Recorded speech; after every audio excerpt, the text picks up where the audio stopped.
सुप्रभात, good morning दोस्तों। आज की इस वीडियो में G7 समिट के बारे में सब कुछ जानेंगे। G7 समिट क्यों है, क्या है, किस लिए G7 समिट कंडक्ट किया जाता है, G7 और G20 में क्या डिफरेंस है, ऐसे और कितने ग्रुप्स एग्जिस्ट करते हैं। ये जो समिट कंडक्ट किए जाते हैं, इनमें जो डिसीजंस लिए जाते हैं, इनमें जो मीटिंग्स कंडक्ट की जाती हैं, उनका ऑल ओवर द वर्ल्ड क्या इंपैक्ट पड़ता है, ये सब कुछ आज इस वीडियो में जानेंगे। तो सबसे पहले तो G7 क्या है, G7 के बारे में जान लो। G7 मतलब होता है ग्रुप ऑफ 7, यानी कि दुनिया की 7 डेवलप कंट्रीज का ये एक ग्रुप है। ये जो 7 मेंबर नेशन हैं, ये हैं USA, Canada, France, Germany, Italy, Japan और यूनाइटेड किंगडम। हालांकि ये कोई लीगल बाइंडिंग नहीं है कि बांध के रखा हुआ है, ये सिर्फ एक ग्रुप है, इट जस्ट अ ग्रुप। लेकिन फिर भी इस समिट में लिए गए डिसीजंस, इस समिट में कंडक्ट की गई मीटिंग्स एक बहुत बड़ा इंपैक्ट क्रिएट करती हैं ग्लोबल इकोनॉमी पर और ग्लोबल पॉलिटिक्स पर। साथ ही साथ ये दिखाती हैं कि दुनिया के सभी देश आने वाले समय में किस दिशा में सोचेंगे और सोच रहे हैं। इसे मिलकर 1975 में फॉर्म किया था, जब इन 7 देशों ने ये डिसाइड किया था कि ये मिलकर आएंगे और ग्लोबली जो भी इकोनॉमिक चैलेंजेस इन्हें फेस करने पड़ रहे हैं या बाकी कंट्रीज को फेस करने पड़ रहे हैं, उन पर आकर चर्चा करेंगे। अपनी अपनी इकोनॉमिक पॉलिसीज और स्ट्रेटेजीज से वो जो इकोनॉमिक चैलेंजेस उस टाइम पर आ रहे थे, फेस करने पड़ रहे थे सभी कंट्रीज को, उनको कैसे काउंटर किया जा सकता है, ये सब मिलकर डिसाइड करेंगे। 1973 के अराउंड जो इकोनॉमिकली जो कंट्रीज पावर होल्ड करती थी, जिन कंट्रीज के पास इंडस्ट्रियल पावर थी, वो थी mainly US, Germany, Italy, France, Japan, United kingdom etcetera. तो इनमें से यूनाइटेड स्टेट के सेक्रेटरी ऑफ ट्रेजरी ये डिसाइड करते हैं कि वो अलग अलग कंट्रीज के फाइनेंस मिनिस्टर के साथ एक इनफॉर्मल मीटिंग कंडक्ट करेंगे। Then Germany, France, United Kingdom के फाइनेंस मिनिस्टर्स को बुलाया जाता है और एक मीटिंग, एक गैदरिंग कंडक्ट की जाती है। इस ग्रुप को ग्रुप ऑफ 4 या फिर लाइब्रेरी ग्रुप नाम दिया जाता है और फिर जापान को भी इसमें ऐड होने का इन्विटेशन दिया जाता है और ग्रुप ऑफ 4 ग्रुप ऑफ 5 बन जाता है। 1975 में फ्रांस द्वारा पहली बार एक प्रॉपर समिट कंडक्ट किया जाता है, जिसमें ग्रुप ऑफ 5 के साथ साथ इटली को भी बुलाया जाता है और वो ग्रुप ऑफ 5 ग्रुप ऑफ 6 बन जाता है। सिंस कनाडा भी उस टाइम पर एक स्ट्रॉन्ग इकोनॉमी और एक स्ट्रॉन्ग इंडस्ट्रियल कंट्री के रूप में उभर रहा होता है, तो उसे भी इस ग्रुप ऑफ 6 में ऐड कर लिया जाता है और फाइनली ग्रुप ऑफ 7 बन जाता है। देन सब्सिक्वेंटली हर साल G7 की मीटिंग्स कंडक्ट की जाती हैं, जो कि अलग अलग मुद्दों पर डिस्कशन करती हैं और उनका सॉल्यूशन निकालने की कोशिश करती हैं। अराउंड 1977 रशिया को भी G7 का पार्ट बना लिया जाता है और G7 G8 बन जाता है। लेकिन 2014 के around Russia annexation of Crimea कर देता है, क्रीमिया को हड़प लेता है, इसलिए उसकी मेंबरशिप को सस्पेंड कर दिया जाता है और G8 अगेन G7 बन जाता है, ग्रुप ऑफ 7। शुरुआत में ग्रुप ऑफ 7 के जो भी मेंबर नेशन हैं, वो जो समिट और मीटिंग कंडक्ट किया करते थे, उनका मेन फोकस रहता था कि वो इकोनॉमिक चैलेंजेस जो भी ऑल अराउंड द वर्ल्ड निकल कर आ रहे हैं, उनको टैकल करें, उनको काउंटर करें और उनके सॉल्यूशंस निकालें। लेकिन with time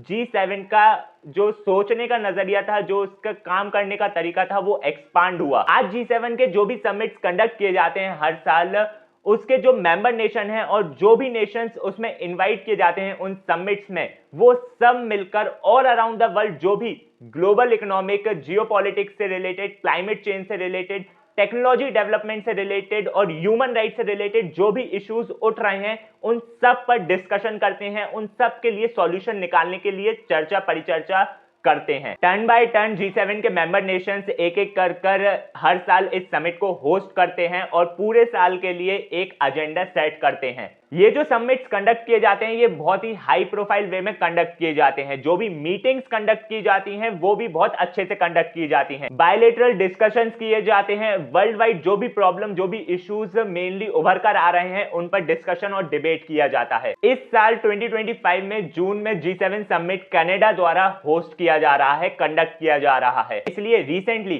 Canadian prime minister Mark Carney द्वारा भारतीय प्रधानमंत्री मोदी जी को भी इस समिट का इनविटेशन दिया गया। ये हम बहुत अच्छे से जानते हैं कि G7 के मेंबर नेशंस में भारत की गिनती नहीं होती, लेकिन फिर भी हर साल भारत को G7 समिट में भाग लेने के लिए, पार्टिसिपेट करने के लिए प्रॉपर्ली इनविटेशन दिया जाता है। ऐसा क्यों?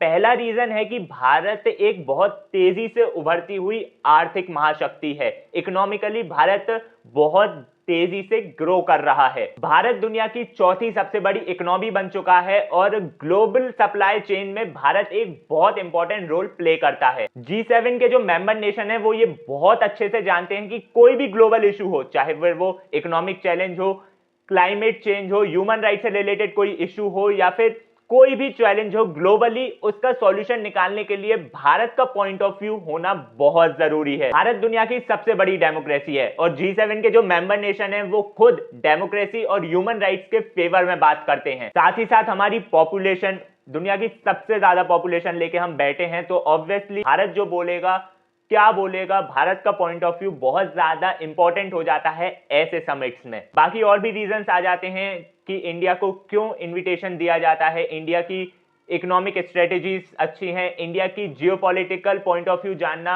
G7 समिट के मेंबर नेशन के लिए जरूरी होता है। फिर चाहे वो टेररिज्म को मेंटेन करना हो, कोई इंडस्ट्रियल डेवलपमेंट की बात हो, all over the world economic कुछ क्राइसिस हो या फिर रीजनल पीस मेंटेन करना हो, इंडिया का point of view her sector में इंपॉर्टेंट हो जाता है। जब इंडिया ऐसे समिट्स में भाग लेता है तो ऑब्वियसली इंडिया सबसे पहले तो दुनिया की सबसे बड़ी पॉपुलेशन की आवाज बनता है। इंडिया सिर्फ एक ऑब्जर्वर की तरह ऐसे समिट्स में पार्टिसिपेट नहीं करता, वो अपना पर्सपेक्टिव रखता है कि हर सेक्टर में, हर प्रॉब्लम में उसका क्या पर्सपेक्टिव है और एक डेवलपिंग कंट्री की आवाज बनकर उभर कर आता है। अब बहुत सी चीजें हो सकती हैं जो G7 समिट में डिस्कस की जाती हैं, जैसे कि geopolitical issue, global economic challenges, climate change, technological advancement, global health, food security etcetera. अब आपको पता चल गया कि G7 क्यों है, कैसे है, कब से है, किस लिए G7 समिट कंडक्ट किया जाता है।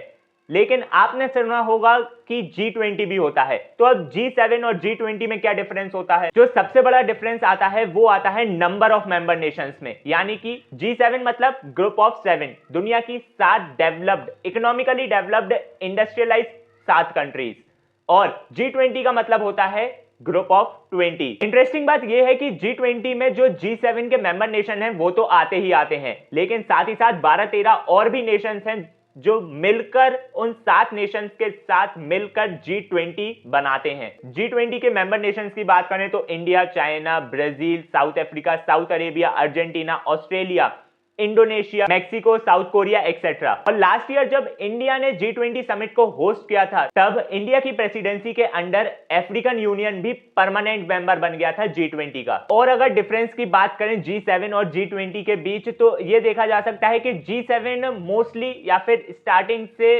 मेजरली इकोनॉमिक चैलेंजेस को टैकल करता था, लेकिन अब जरूर वो जियोपॉलिटिकली और ग्लोबली जो भी इश्यूज आते हैं उन पर बात करने लगा है। लेकिन G20 का स्कोप हमेशा से ही वाइडर था, बड़ा था। वो सिर्फ इकोनॉमिक चैलेंजेस पर ही नहीं, digital transformation, sustainable development, global health और जितने भी इशू हैं उन सब पर बात करता है, क्योंकि G20 नेशंस अपने आप में ही वर्ल्ड की 85% ऑफ GDP रिप्रेजेंट करते हैं, साथ ही साथ 2/3 ऑफ पॉपुलेशन रिप्रेजेंट करते हैं। बहुत है। तो उसमें लिए गए डिस्कशन ऑब्वियसली ग्लोबली हर एक चीज को रिप्रेजेंट करते हैं और उसमें लिए गए डिसीजंस का इंपैक्ट भी ग्लोबली और ज्यादा स्ट्रॉन्ग होता है। देखो G7 होता है, G20 होता है, ऐसे ही और भी बहुत सी कंट्रीज ने अपने अपने अलग अलग 3-4 कंट्रीज ने मिल के अपने ग्रुप बना रखे हैं, जैसे कि ब्रिक्स समिट हर साल कंडक्ट किया जाता है, SCO Shanghai cooperation organisation, Asian summit conduct किए जाते हैं, और भी बहुत से ऐसे ग्रुप हैं, इनकी लिस्ट लंबी है। बहुत लोगों को लगता है कि G7 अब अपना रेलेवेंस खो रहा है, G7 समिट अपना रेलेवेंस खो रहा है। ऐसा नहीं है, क्योंकि ऐसा उन्हें इसलिए लगता है क्योंकि G7 1970s के अराउंड बना था और उस टाइम पर जो इकोनॉमिकली मजबूत कंट्रियां थी, जो कंट्री इंडस्ट्रियलाइज कंट्रीज थी, अब के समय में देखा जाए तो पूरा सिनेरियो चेंज हो चुका है, क्योंकि अब तो अगर मेजरली देखें तो इंडिया, चाइना, रशिया, ये तीनों कंट्रीज और इंक्लूडिंग अमेरिका, ये सभी कंट्रीज वर्ल्ड की इकोनॉमी को रिप्रेजेंट करते हैं। साथ ही साथ यही मेजर कंट्रीज हैं जो इंडस्ट्रियल वे में बहुत ज्यादा डेवलप्ड हैं, लेकिन गौर किया जाए तो ये कंट्रीज G7 के मेंबर नेशन का हिस्सा भी नहीं है। लेकिन फिर भी G7 के जो डिसीजंस हैं वो ग्लोबली एक इंपैक्ट क्रिएट करते हैं, क्योंकि ऑब्वियसली इंडिया तो इनवाइटेड है, वो अपना पर्सपेक्टिव रखता है, और यूएसए भी मेंबर नेशन है, तो ऑब्वियसली G7 एक इंपॉर्टेंट रोल प्ले करता है। G7 समिट में जो डिसीजंस लिए जाते हैं वो ग्लोबली एक इंपॉर्टेंट इम्पैक्ट क्रिएट करते हैं। इसलिए G7 सिर्फ